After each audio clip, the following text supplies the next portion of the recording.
என்னோட மேரேஜ்க்கு எங்கள் அண்ணனோட ஃப்ரெண்டு வந்து எனக்கு இந்த கிஃப்ட் பண்ணிகிட்ருந்தாங்க. இந்த சாஃப்ட் டாய் டெடி பேரு. இதை வந்து கொஞ்ச நாள் தான் யூஸ் பண்ணேன். ஆனால் அதுக்கப்புறம் ரொம்ப அழுக்காயிடுச்சு. அது சின்ன வீடுன்றதால மழை டைமில் கொஞ்சம் கருப்பாயிடுச்சு. அதுக்கப்புறம் இதை யூஸ் பண்ணாமல் ஒரு கவரில் போட்டு எடுத்து ஓரமாக வச்சுட்டேன். அந்த வீட்டில் பார்த்திங்கன்னா கொஞ்சம் எலி தொல்லை அதிகமாக இருந்தது. கொஞ்சம் அடியில் 2, 3 இடத்துல கடிச்சு வச்சிருச்சு. சரி, நான் அப்படியே எடுத்து ஓரம் கட்டிட்டேன். ஒரு 10, 12 வருஷம் ஆயிடுச்சு. என் பசங்க அதில் என்ன இருக்குன்னு கேட்டுகிட்டே இருப்பாங்க. அதில் ஒரு டெடி பேர் இருக்குதுன்னு சொல்லியிருக்கேனே தவிர எடுத்து காட்டினதே இல்லை. எப்படியும் அதில் ஹெவியாக டஸ்ட் இருக்கும்னு சொல்லிட்டு. அதுக்கப்புறம் வந்து புது வீட்டுக்கு கட்டிட்டு வந்ததுக்கப்புறம் அந்த டெடியை எடுத்துகிட்டு வாங்கம்மா, அதை துவச்சி தாங்கம்மான்னு பசங்க கேட்டுகிட்டே இருப்பாங்க. எப்படியும் அதை தூக்கி போட்டு எரிக்க தாண்டா போகிறோன்னு சொல்லியும் அவங்க இல்லை, ஒரு வாட்டி நம்ம அதை ட்ரை பண்ணி பார்க்கலாம், துவச்சி கொடுங்க அப்படின்னு சொல்லிட்டு ஆசையாக கேட்டுட்ருந்தாங்க. சரி, என்ன தான் நடக்குது, நம்மளும் இதை ட்ரை பண்ணி பார்க்கலாமேன்னு சொல்லிட்டு நானும் அது உள்ளே இருக்க எல்லா ஃபர்ரையும் எடுத்துகிட்டு நல்லா 2 நாள் ஊற வச்சுருந்தேங்க. ஊற வச்சு நல்லா அழுக்கு ஒரு வாட்டியாக தண்ணியை மாற்றிக்கிட்டே இருந்தேன். நல்லா அழுக்கு விட்டுருச்சு. அதுக்கப்புறமா அதை நல்லா சோப் போட்டு கம்ஃபர்ட் போட்டு அலசி காய வச்சுட்டேன். நடுவில் அந்த 2, 3 வீடியோஸ் எங்கே எனக்கு மிஸ் ஆகிடுச்சின்னு தெரியல, எப்படியோ டெலீட் ஆகிட்டுருக்கு. ஆனால் அதுக்கப்புறம் வந்து அது காய வச்சு எடுத்தோடனே நல்லா நம்மளுக்கு பியூர் பிங்க் கலரில் வந்துச்சு. அதுக்கப்புறம் அந்த உள்ளே இருக்க ஃபர்ரெல்லாம் பார்த்திங்கன்னா மொட்டை மாடியில் காய வச்சுருந்தேன். அது என்னாச்சு, காற்றுக்கு வந்து ரொம்ப டஸ்ட் ஆகிடுச்சு. ஏன்னா காய வச்ச கையோட லீவுக்கு நாங்கள் ஊருக்கு போயிட்டோம், அதை மறந்துட்டோம். ஆனால் அதுக்கப்புறம் பார்த்திங்கன்னா சரி அப்படியே எடுத்து உள்ளே ஸ்டஃப் பண்ணிடலான்னு தான் பார்த்தோம். இருந்தாலும் நல்லா டஸ்ட்டை உதறிட்டு நம்ம ஸ்டஃப் பண்ணால் இன்னும் நம்மளுக்கு ரொம்ப நாள் உழைச்சி வரும்னு சொல்லிட்டு கொஞ்சம் பால் மாறாமல் அந்த டஸ்ட்டையும் கிளியர் பண்ணிட்டோம்.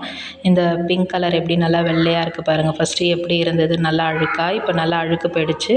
அடியில் இருக்க பாகத்தில் வந்து நம்ம அப்படியே அந்த ஃபரெல்லாம் எடுத்து உள்ளே வச்சிடலான்னு சொல்லிட்டு எடுத்து வச்சுருந்தேன். என்னோடய பசங்க வந்து எனக்கு ஹெல்ப் பண்ணியிருந்தாங்க. நான் ஓப்பன் பண்ணி பிடிக்கவுமே அவங்க ஆளுக்கு கொஞ்சம் கொஞ்சமாக அள்ளி போட்டுகிட்டே இருந்தாங்க. கொஞ்சம் பாதி பார்த்திங்கன்னா மேலட்ட அப்படியே போட்டுகிட்டே இருந்தேன். அதுக்கப்புறம் தான் பார்த்தா அதோடய ஷேப் நம்மளுக்கு கரெக்டாக வரணும். ஃபுல்லாக போட்டதுக்கப்புறமா நம்மளால் கையை வச்சு தள்ள முடியாது. அதனால் கொஞ்சம் கொஞ்சமாக போடும்போதே கையை நல்லா தள்ளி விட்டுட்டே இருந்தோம்னா தான் அந்த நம்மளுக்கு ஷேப் கிடைக்கும். ஏன்னா ஃபேஸ் பார்த்திங்கன்னா நல்லா ரவுண்டான ஷேப் நம்மளுக்கு வரணும். அதனால் கை வச்சு நல்லா அழுத்தம் கொடுத்துட்டே இருந்தேன். நான் வந்து ஸ்டிச்சிங் ஒர்க் பார்க்கும்போது அந்த கட் பண்ண சின்ன சின்ன துணிலாம் நிறைய இருந்தது. சரி, எப்படியும் கொஞ்சம் இடம் இருக்கும்னு சொல்லிவிட்டு அந்த துணியுமே சென்டராக வந்து வர மாதிரி உள்ளே தள்ளி விட்டுட்டேன். அதுக்கப்புறம் பார்த்திங்கன்னா கை 2மே இருக்கிறத மறந்துட்டேன். ஸ்டஃபிங்ஸ் கொடுத்துட்டே போயிட்டேன். சரி, 2 கைக்கும் உள்ளே வச்சு நல்லா அந்த ஃபர்ரை தள்ளி விட்டுட்டு ஒரு கை நல்லா குண்டானதுக்கப்புறமா இன்னொரு கைக்கு கொஞ்சம் தள்ளணும்னு சொல்லிட்டு திருப்பி இன்னொரு கைக்கு தள்ளினேன். ஆனால் உள்ளே ஃபர்ரு வைக்க வைக்க டெடி பேரை பிடிக்கவே முடியல. வழுக்கிட்டே போயிருக்கு, வெயிட் அதிகமாகிடுச்சு. சரி, முதல் 2 காலையும் திருப்பி ஸ்டஃப் பண்ணலான்னு சொல்லிட்டு அப்புறம் தனியாக 2 காலுக்கும் ஸ்டஃப் பண்ணி முடித்தேன். இருக்கிற எல்லா ஃபர்ரையுமே வந்து உள்ளே நல்லா அழுத்தி விட்டுட்டேன்.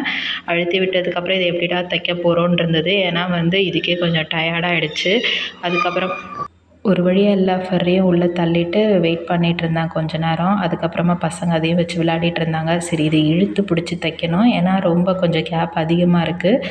ஏன்னா நடுவில் சின்ன சின்ன ஹோல்ஸும் இருக்குது. அதெல்லாமே சேர்த்து தைச்சோன்னா நம்மளுக்கு வாட்டப்படலை. அதனால் குட்டி குட்டி பிட்டாக தான் தைச்சிருந்தேன். இதுக்கு பார்த்திங்கன்னா நான் மோட்டா ஊசின்னு சொல்லிட்டு கடையில் வாங்கிட்டு வந்திருந்தேன். இந்த மாதிரி ஹெவியான திக்கான துணி, கூனி அதெல்லாம் தைக்கிறதுக்கு ஒரு மோட்டா ஊசி விற்கும். அதை வச்சு நம்ம தைச்சிக்கலாம். இதுக்கு பார்த்திங்கன்னா நான் ஒரு 10 நூலை லாங்காக எடுத்து அதை வந்து 2ஆக மடித்து 20 நூலாக நான் அதை போட்டு எடுத்துக்கிட்டேன். எடுத்தால் தான் அப்போ தான் நம்மளுக்கு திக்னஸ் வரும், ரொம்ப நாள் நல்லாயிருக்கும் கிழியாமல். அதே போல் தையலை வந்து பக்கத்துலேயே போடணும். கொஞ்சம் தள்ளி தள்ளி போட்டால் இது வந்து சீக்கிரமாக கிழிஞ்சிரும். எந்த அளவுக்கு நம்ம நெருக்கமாக போடுறோமோ அந்த அளவுக்கு நம்மளுக்கு தையல் பிரியாமல் இருக்கும் ரொம்ப நாளைக்கு. அதுக்கப்புறம் இது தையல் போட்டாலுமே அசிங்கமாக தெரியல. ஏன்னா இது அடிப்பாகத்தில் தான் இருக்குது. அந்தளவுக்கு நம்மளுக்கு தையல் போட்டால் மாதிரியே தெரியல. கொஞ்சம் கொஞ்சமாக எங்கெங்கெல்லாம் கிழிஞ்சிருக்கோ அங்கெல்லாம் முதல் தைச்சி முடிச்சுட்டேன். அதுக்கப்புறமா மொத்தமாக இருக்க பாகத்தை தைச்சிக்கலான்னு சொல்லிட்டு கொஞ்சம் தைச்சிட்ருந்தேன். நடுவில் என்னோடய பொண்ணும் கொஞ்சம் ஹெல்ப் பண்ணியிருந்தா. அவள் தான் கொஞ்சம் இழுத்து பிடிச்சிட்டு இருந்தா. ஏன்னா ஒரே ஆளால் தைக்க முடியல. ஒரு ஆள் இழுத்து பிடிச்சா ஒரு ஆள் தைக்க ஈஸியாக இருக்கும். இது தைக்கிறதுக்கு எனக்கு எப்படியும் ஒரு 1.5 மணி நேரம் ஆச்சுங்க. ஏன்னா வந்து ரொம்ப நெருக்கமான தையலை போட்டுட்ருந்தேன். அந்த புது ஊசியுமே பார்த்திங்கன்னா ஷார்ப்னஸ் கொஞ்சம் கம்மியாக இருந்ததால் குத்தி எடுக்கிறதுக்கு ரொம்பவே கஷ்டமாக இருந்தது. டைட்டாக இருந்தது. ஒரு வழியாக கீழ்பாகம் அந்தளவுக்கு அசிங்கமாக தெரியாமல் நல்லா இருந்தது. ஒரு காலில் மட்டும் கொஞ்சம் ஃபர்ரு கம்மியாக இருக்க மாதிரி இருந்தது. அது யூஸ் பண்ண ஃபர்ரு கொஞ்சம் கீழே இறங்கும்னு நம்பிக்கை. என் பசங்களுக்கு ரொம்ப சந்தோஷம். அந்த டெடி பேர் ரெடி ஆனோடனே தூக்கி போடலான்னு இருந்ததை என் பசங்களால் நான் அதை வந்து ரெடி பண்ணேன். என் பசங்களுக்கு இது ரொம்ப சந்தோஷமாக இருக்குது ரெடி பண்ணி கொடுத்தது. இது எப்படியும் இப்போ கடையில் வாங்க போனால் ஒரு 2000 ருபீஸ் ஆகும்.